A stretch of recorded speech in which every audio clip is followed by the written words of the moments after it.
Greetings, everyone. Welcome to a haunted house on a haunted street in a hell of a town. It's the Horror Appraisal, and you're in our studio. I'm Sam. And I'm Evan. We got a great review today. What do we got?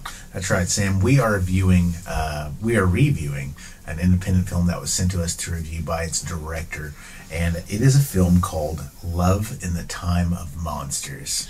Yes, Kentish Town Cats, as usual, likes to throw me through a loop on Twitter, and he was asking me if this is a play on words. And I don't know. Perhaps from Love in the Time of Cholera. Is it a play on the movie? I don't know. I don't know either. I haven't seen that film. What we do know is that this is a film starring horror legend Kane Hodder. Kane Hodder. Yeah, he plays a really different role in this film. Favorite Jason. Yeah, absolutely. He's a great Jason. So, kind of set up this movie, Sam. What are we in store for here? Well, we start off with two little girls. They're playing, and all of a sudden, their father gets killed. We flash forward 15 years. It's funny. I like the fact that he gets killed by a Paul Bunyan statue. Yep, that's pretty cool. We flash forward 15 years, and these two girls, I guess they've kind of like they're all grown up. They've talked themselves into going to a family vacation for the first time, I guess. By the way, when their father gets killed, their father actually gets killed whilst on family vacation.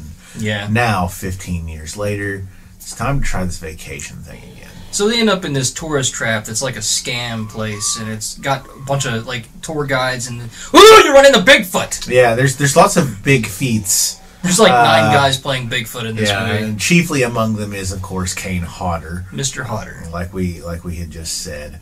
He's kind of the leader of the Bigfoot tribe in this film. Having met Kane several times. Many times. Would have met him like 5 times now. That's enough. You can really see his personality come through in this movie. It's not forced at all. It's just like he's being himself. I actually did mention to you that I felt his range as an actor had improved. Yeah. I'm not saying he's Royal Shakespeare Company material yet. Well, man, he's not ready. He's not ready to be in Richard III. However, Kane Hodder, I mean, shoot. Well, he got his start as a stunt actor. Guy passes as a pretty credible actor these days, if you ask me. Well, when you act in 15 movies a year. Yeah, really. you learn something by osmosis, generally. All right, so this movie, you guys know that we give it to you honest. Yeah. It's hard for us sometimes to give it to you bluntly when we're talking about an independent film. Yeah, because we don't want to be, I didn't mean to interrupt you, we don't want to be like overly critical of a director or writer who's really trying their best to give us something new, who doesn't have like, you know, the big budget of a huge Hollywood film starring, you know, some, I can't think of anything derogatory to say. Some starlet with big knockers and no brain. Yeah. This movie, we have good things to say about it, some really great things to say about it that are really awesome. And we have some things that are criticisms of the film. The reason we're delivering this film to you is because we have more positive to say than criticisms. Absolutely. And you should check it out for that reason. Well, like you said, the film is kind of an allegory for how frightening family vacation can be. And like I said, this is the girls, I guess, kind of first sort of vacation since the horrible accident in which their father died 15 years prior. So they go to this resort, like you said, and basically there's this toxic sludge or something in the water, and it transforms. It's really nasty. It transforms these character actors who are acting as Bigfoot to kind of like mindless zombies, swamp monster zombies. Which is, I have to tell you, after just fresh off the boat from watching Zombievers, zombie Bigfoot is kind of a weird it's rather not a quite so weird concept to wrap my brain around. Well, in this movie you get all manner of infested species. You've got zombie squirrels. Oh my gosh.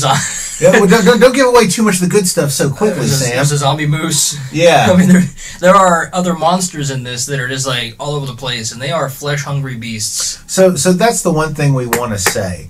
This film, as an independent horror film, one of the things that Sam and I really have an affinity for is good practical effects. Yeah, puppets, animatronics, gore, nastiness. Yeah, stuff. Basically, we've said it time and time again, stuff that people make with their hands. There is a scene in this where a dude gets his mouth ripped open and his eyes pulled apart. That's pretty cool. There's lots of eviscerations, guts come out and everything, and dude gets his face melted. Yeah. And that's just in one scene. Yeah, yeah. There are lots and lots of violent scenes in this. But why is it that those scenes are so spread out? They don't tie together the action. So like they would. Here's kind of a criticism of the film. While it did have some good practical effects, honestly, the film's running time, I believe, was 1 hour and 37 minutes. Counting credits. Counting credits. However, I would dare to say that is maybe about 15 to 20 minutes too long for this. This film really, I think, needed to be more closer to the hour 15 hash mark, rather than like an hour and 40 almost. Because honestly, while it does have good practical effects and things that horror fans will like and really kind of cling to, the plot drags on a little bit. The dialogue drags on a little bit.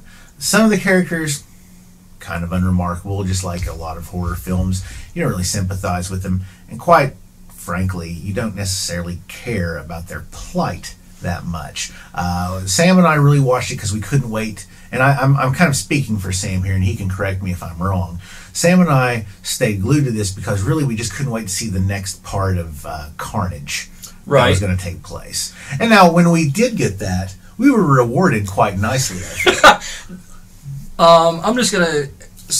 We came up with this line during the film, and we both kind of got a big chuckle, and our jaws gaped open. There was a zombie squirrel chest burster in this. Yeah, we're not going to go into details. There's zombie squirrels. I mean, that should be enough to get anyone to watch this movie. Zombie squirrels. And there's a zombie squirrel chest burst. Yeah, man, and it's not CG. Okay, a la the original Alien. Just like when the xenomorph bursts out of not like John Hurt's chest. Not like Spaceballs. But kind of like Spaceballs. Hello, my baby. Hello, my dog. Same actor. So, yeah. But there's a toxic moose zombie impalement in this film. I would call that a goring. A gourd. He got gored. He got. I guess so. So are you counting? I suppose Webster's defines impalement as something that goes completely through another body. Well, when a bull puts his horns in somebody, they say they got gored by a bull. Well, that's fine. We're splitting hairs. I don't know what impalement is. Well, think about it. Impalement means it goes all the way through you, like Vlad the Impaler. Up your butt, out your mouth, without piercing your organs. I mean, you can go that way, I guess. That's what Vlad did. What? They talked about it on the channel. I know what Vlad did. Anyway. Wrong movie. I mean, there really are some great scenes in this. I counted maybe 3 or 4 moments of CG that happened. Overall, so it wasn't like infested with CG. It wasn't. You're correct, but a little bit we will forgive in an independent film that doesn't cost millions and millions like a big budget Hollywood film would. Sometimes, Sam, for this genre that we love, I feel like we as fans sometimes need to give up a little bit of our expectations and enjoy it for the medium that it actually is, just for pure. And there might be some people critical of this, but if you're a horror fan and you're watching our channel, surely you're not counted among them. There are people who would probably presume that these films that we watch, they don't have artistic merit, but in the genre that we enjoy and that we love, they do. In horror today, yeah, you've got some really superb movies that have come out. It Follows. You've got the Insidious movies. You've got The Conjuring. You've got The Babadook. Those are some really great movies that have excellent pacing, but they also have an editor that's been paid a lot of money. Yeah, they have a lot of time. When you're dealing with a small budget, you don't have all these hours in a studio. That's true. This film does suffer, I feel, from pacing issues, like we said. And listen, I'm not a professional film editor. I wouldn't know the slightest thing about doing it. All I know is, as an observer, as a person watching the film, I knew when it slowed down and my interest waned. So yeah, and that happens. And like he was saying, it's good as a horror film with a lot of it's good as a horror fan with a lot of films these days. Mm-hmm. You have to learn to appreciate a film for what it is, and instead of sitting there wishing it was something else, say, I like that part. And really, if there's nothing about it that you like, okay, the movie's a total loss. Yeah. We've had those. We've had lots of those. Most Dark Craving. Sorry, Tom. How did I know you were going to say Dark Craving? I think that was our first failure. Because you paid $30 for the DVD, and then halfway through the movie, I think you took it out and threw the disc against the wall. That was the worst frigging thing I've ever bought in my life. And that was back when DVDs should not have cost $30. Do you know how many ramen noodles in college I could have bought with $30? Instead, I bought that piece of shit movie. A few 6-packs. 6-packs were like $4.50 back then, too. 6 packs of ramen noodles? Beer. Oh, sorry. Well, I said ramen noodles. That was my measuring stick. That's all right. Sorry. Yeah, Rolling Rock was like But nowadays, you have a lot of great movies that are coming out. It's kind of like the 80s. You have a little bit of a renaissance right now, starting in about 2011. Well, but saying that there is kind of a renaissance, and especially with the independent horror films coming out, unfortunately, using your renaissance metaphor, not everything can be a Botticelli. No. We do get some about the 80s, stinkers. And of course, you're right. The 80s, as a time period of film, which is our favorite, of originality and effects and writing and characters that were developed. Oh boy, did that have some stinkers in it. Well, think about this. People in the 80s that were watching movies were like, it's another slasher. But now we're like, there's another slasher. Mm-hmm. We can't have enough slashers. That's true. You know, people back then were like, it's not creative anymore. It's just another movie. It's the same killer that chases a chick out of the woods and she falls down and her clothes fall off and she has implants. Okay, it's just like every other movie. Now we're like, I discovered another gym. They put all the uncut parts back into it and it's a great movie. Yeah, exactly. And people in 20 years are going to be looking back on this decade probably and finding some of these movies and being like, why did I never find that? Speaking of which, where can you find this movie? We actually watched this movie on Vimeo. But that was the screener. But you can find it on iTunes and Amazon. Oh, I'm sorry about that. That's where it can be purchased. Yeah, so, go ahead and check out Love in the Time of Monsters. Overall, we as the Horror Appraisal, we're glad we viewed it. Like we said, it had some pretty cool parts. So go check it out. Andy Gunn, the producer, I believe that's who I talked to. Thank you for giving us the opportunity to do this. Thanks a lot. We appreciate it. Absolutely. Send more stuff our way if you have it. Yeah, we'll be glad to take a look at it and share it with all you folks out there in TV land. Give us some ideas on things to put out next, and we have the top 5 horror films of 1988 coming up soon. We've only got about 2 years left to really fit, or 2 or 3. 88 and 89. Oh yeah, that's it. That's We're not doing 1990. Yeah, that's right. So we've only got a couple years of our 80s reviews left. We've got some other projects coming up. Of course, please follow us on our Twitter. The Horror app. The Horror app. Also, please like and subscribe to us on our YouTube channel here at The Horror Appraisal. So many movies you can go through and watch, and we have lots of hours you can just spend. We have absolutely nearly infinite knowledge and opinions. We are wise of words of horror films, and you know what? If it's like a genre you're just getting into, we'd be happy to talk to you online. Send us some emails. We're lonely. It's all opinions too. Yeah, I mean, just we really like talking to cool people who have, opinions that don't have to be the same as ours about horror films. Hang on a second. Oh, okay. There was something we talked about. Where are you going? I'll be right back. What'll I do? Just sit. Okay. So anyway, really, I guess this is kind of finally my opportunity to shine without Sam. I've been waiting for this moment for a long time to finally, crap. Thumb through this book. Okay. And find a weird stat and morbid fact. It's just completely random. Just open it to a random page and read one. Okay, fine. Here we go.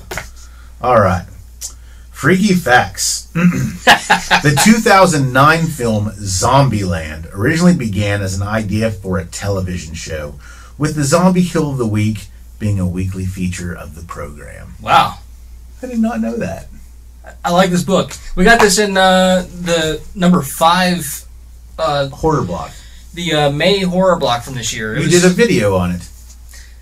And it's just a weird stats and morbid facts. That will probably disappear on the screen because it's got green in it. Oops. We have a green screen. Anyway. Well, they'll see the white on it, though. That's kind of cool. It'll look like I'm just holding an ethereal, like, tome. Your face is going to disappear. Maybe not. Awesome. It might show up. It's a different green. I hope it does, actually. Anyway, I'm Sam. I'm Evan. Oh, we're glad you enjoyed the show. Thanks, guys. We love doing this. It's one of our most fun, favorite things to do. So, subscribe to us. And we'll keep doing this for as long as you guys want to watch. All right, see you guys. I'm Evan. I'm Sam. We're the Horror Appraisal. Bye. Engage.